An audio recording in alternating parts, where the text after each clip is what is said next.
ওই নারী তুমি পোশাক পরো, পোশাকের জন্য নিষেধ নয়, বরং তোমার স্বামী যখন এশার পরে যখন ঘরের ভিতরে ডুববে, তখন এশার নামাজের পূর্ব মুহূর্তে তোমার যা সাজসজ্জা আছে, সুন্দর জামা আছে, সবগুলা পরে পরিপাটি হয়ে দাঁত মেজে পরিষ্কার হয়ে তোমার স্বামীর জন্য অপেক্ষা করো। আল্লাহ রাসূল বলেন, তোমার স্বামী যদি ঘরের ভিতরে ঢোকার সঙ্গে সঙ্গে তোমাকে দেখে যদি হাসি দেয়, আর যতটা দাঁত দেখা যাবে, স্বামীর যতটা দাঁত মোবারক তুমি দেখবে, আমার নবী বলেন এতটা উমরা হজের সব তোমার আমলটা ভাই তুলে দিবে। আমরা যে খালি শুধু ইফতিজিং থেকে বাঁচতে চাই, শুধু বলি যে ইফতিজিং থেকে বাঁচতে চাই, 4-5টা সন্তানের মা কেন দর্শিত হয়, আর তার কারণটা কি? কোরআনুল কারীম থেকে বর্ণনা তো আছেই, এর ছাড়াও আমি আপনাদের এটা প্রমাণ দিই। আচ্ছা বলেন, আপনারা যদি কেউ আইফোন ব্যবহার করেন, 1 লক্ষ টাকা দিয়ে কিনলেন, 1.5 লক্ষ টাকা দিয়ে কিনলেন, এই আইফোনের ভিতরে যদি আপনি সিম ইউজ না করেন, যদি সিম কার্ডটা যদি আপনি আইফোনের ভিতরে না ভরেন, তাহলে আপনাকে কল দিয়ে কেউ পাওয়া সম্ভব? কথার উত্তর দেন, কল দিয়ে পাওয়া সম্ভব? সম্ভব নয়। এই জন্য বিজ্ঞান প্রসূত এরিস্টটল, যিনি রাষ্ট্রবিজ্ঞানের জনক, তিনি তার একটি পুস্তকের মধ্যে তিনি বলেন যে পর্দার বিধানটা এমন একটা বিধান, যেমন সিম, একটি মোবাইলের ভিতরে যেমন সিম না থাকলে কল আসা অসম্ভব, এইভাবে একটি নারী যদি ইসলামিক পোশাক পরে যদি নিজেকে পর্দায় রাখে, তাহলে যেমন কল আসা মোবাইলে যতটুকু অসম্ভব, একটি নারী যদি সহি পর্দা করে, তার কাছে ইফতিজিং করা এর চাইতেও বেশি অসম্ভব। ও দুনিয়ার মানুষ, তোমরা কি মনে করেছো?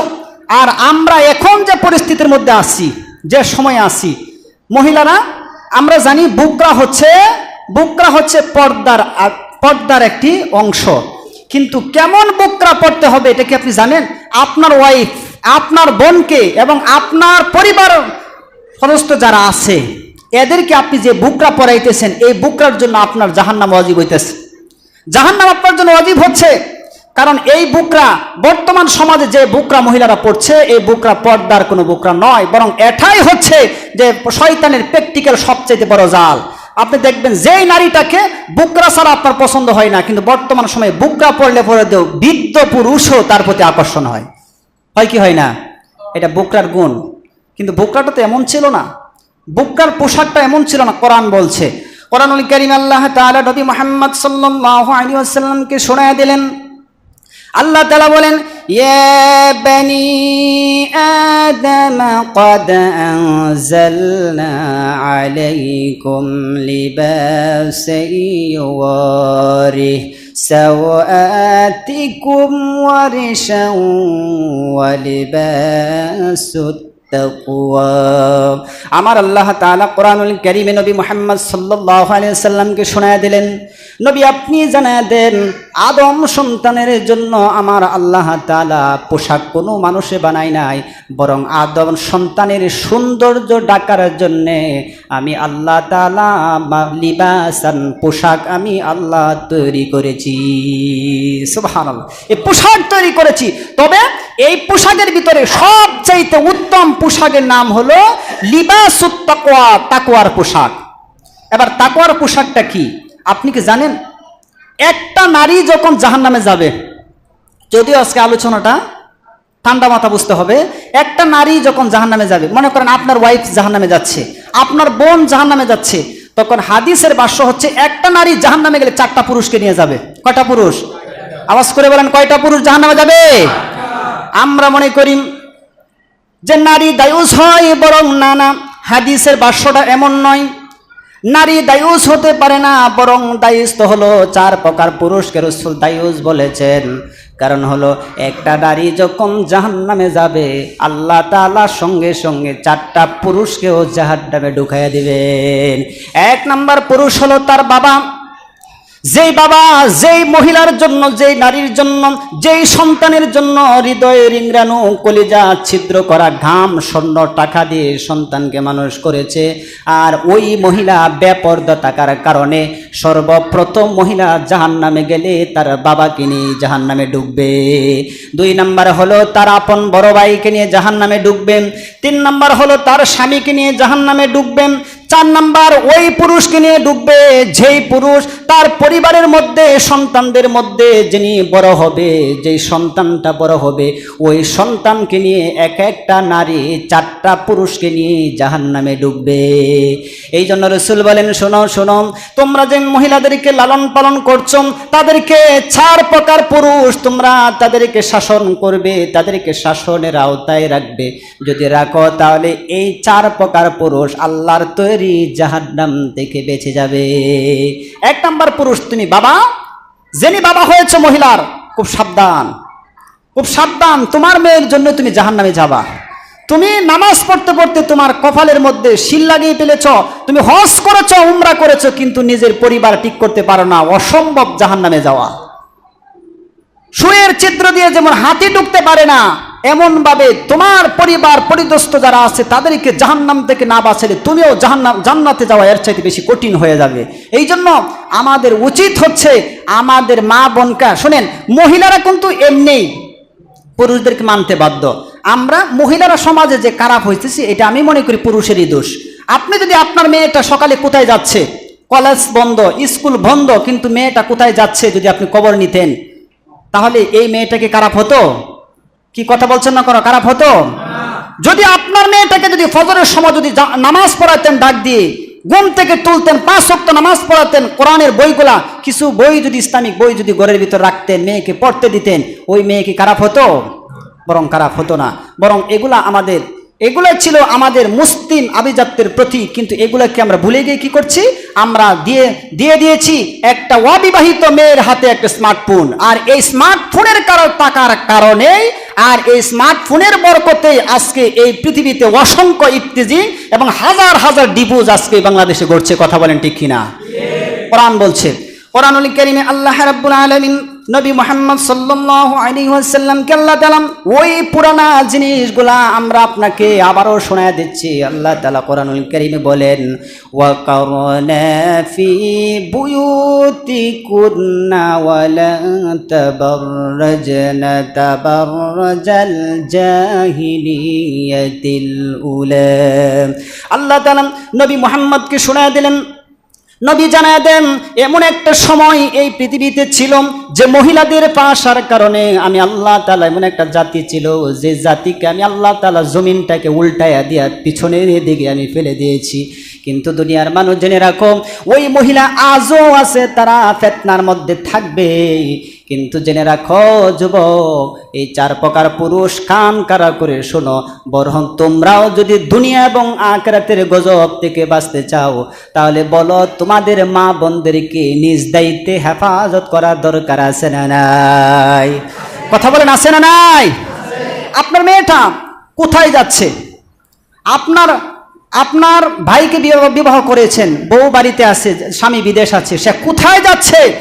আপনার ফ্যামিলিতে আসেন একজন, সে কোথায় যাচ্ছে? আপনার প্রয়োজন, তার যে প্রয়োজন আপনি পূরণ করেন, বাড়ি থেকে কোনো জিনিস লাগলে এনে দেন, তাকে মার্কেটে পাঠান কেন? কারণ হচ্ছে আপনি করছেনটা কি, আপনি করছেন অমুক জিনিসেই সারাদিন পরিশ্রম করে বিদেশের জমিনে মা বাপ সন্তান সব ছেড়ে দিয়ে কামাই করে টাকা পাঠাচ্ছে, আর ওই টাকা দিয়ে তোমার ওয়াইফ সেজে গুজে আরেক বেটাকে দেখাচ্ছে। কথা বলেন ঠিক কিনা? এই জন্য কোরআন বলছে যে এই সময়টা আজও এসেছে। কারণ কোরআনুল কারীমে নবী মুহাম্মদ সাল্লাল্লাহু আলাইহি ওয়াসাল্লাম বলেন যে আমি আল্লাহ তাআলার নবী মুহাম্মদ সাল্লাল্লাহু আলাইহি ওয়াসাল্লামকে আমি নবীকে আল্লাহ তাআলা স্বয়ং শরীয়ত প্রণেতা বানিয়েছেন, কিন্তু আমি আল্লাহর হুকুম ছাড়া কোনো শরীয়তের সাইন আমি দেই নাই। তবে জেনে রাখো, ওই নারী তুমি পোশাক পরো, পোশাকের জন্য নিষেধ নয়, বরং তোমার স্বামী যখন এশার পরে যখন ঘরের ভিতরে ডুববে, তখন এশার নামাজের পূর্ব মুহূর্তে তোমার যা সাজসজ্জা আছে, সুন্দর জামা আছে, সবগুলা পরে পরিপাটি হয়ে দাঁত মেজে পরিষ্কার হয়ে তোমার স্বামীর জন্য অপেক্ষা করো।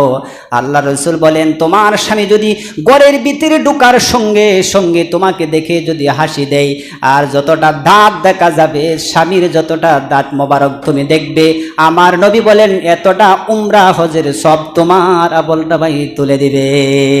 সুবহানাল্লাহ।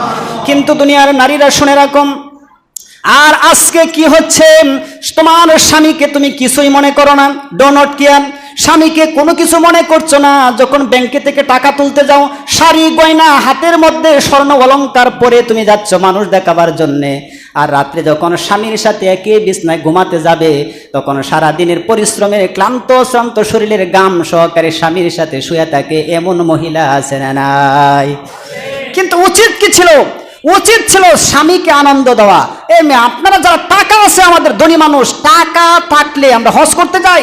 আর একটি নারী যদি স্বামী যদি তার প্রতি ঘরে ঢোকার পর তার চেহারার দিকে তাকায়, তার পরিষ্কার পরিচ্ছন্নতা দেখে খুশি হয়ে যদি তাকে আলিঙ্গন করে ওই রাত্রে যদি তার সাথে জীবনের সময়টা কাটিয়ে দেয়, রাসূল বলছেন এক একটা কবুল হজের সওয়াব এক একটা স্ত্রীর আমলনামায় তুলে দিবেন একজন। উনি কে? কথা বলেন, উনি কে? কিন্তু আমরা এটার ভিন্ন করেছি। এই জন্য সমাজ আজকে এই অধঃপতনে পরিস্থিতিতে চলে গেছে। শুধু তাই নয়, আপনি আবার আসেন, পর্দা শুধু নারীদের জন্য নয়। আপনি আপনার সন্তান, মায়ের জন্য সন্তানের পর্দা। আপনি বড় হয়েছেন, কিন্তু আপনার উচিত ছিল কোরআনী ইলম থাকলে আপনার একটা মায়ের ঘরে সন্তান 3 সময় যাওয়া হারাম হারাম হারাম নাজায়েজ। কিন্তু আমরা এটা করছি কি? মাকে কোনো অ্যানাউন্স না করে, মাকে কোনো সংবাদ না দিয়ে, মাকে সালাম না দিয়ে, কোনো শব্দ না করে হুট করে মায়ের ঘরে ঢুকে যায় এমন যুবক আছে না নাই? বলেন, এটা কি শরীয়ত সম্মত কাজ?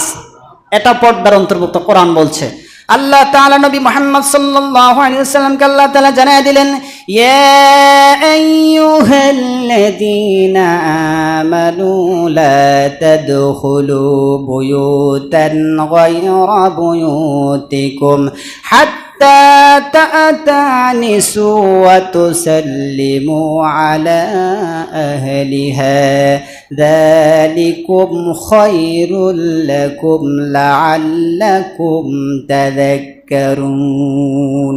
আল্লাহ নবীকে মুহাম্মদ সাল্লাল্লাহু আলাইহি ওয়াসাল্লামকে আল্লাহ তাআলা জানিয়ে দিলেন, ইয়া আইয়ুহাল্লাযীনা আমানু, হে ঈমানদার লোকেরা শোনো, লা তাদখুলু, লা ওয়াতনা তাদখুলু, ঢুকবা না, প্রবেশ করবা না।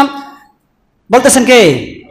লা ওয়াতনা তাদখুলু, ঢুকবা না, বুয়ুতান, কোন ঘরে, তোমার ঘর হোক অন্য ঘর হোক, ঢুকবা না।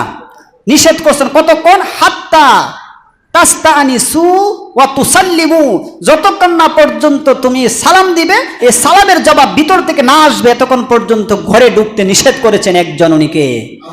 কথা বলেন, একজন নিষেধ করেছেন কে? এই ব্যাপারে কোরআনুল কারীমে অন্য জায়গায় আল্লাহ তাআলা সন্তানদেরকে বলছেন, এই আদেশটা আম পাবলিকের জন্য করেছেন, কিন্তু সন্তানের জন্য, পরিবারের জন্য খাস করে আল্লাহ তাআলা আরেকটি আয়াত আল্লাহ নাজিল করলেন। আল্লাহ জানিয়ে দিলেন, ওয়া ইযা বালাগা আতফালু মিনকুমুল হুলুমা ফালইস্তাযিনু কামাস্তাযানাল্লাযী মিন ক্বাবলিহিম।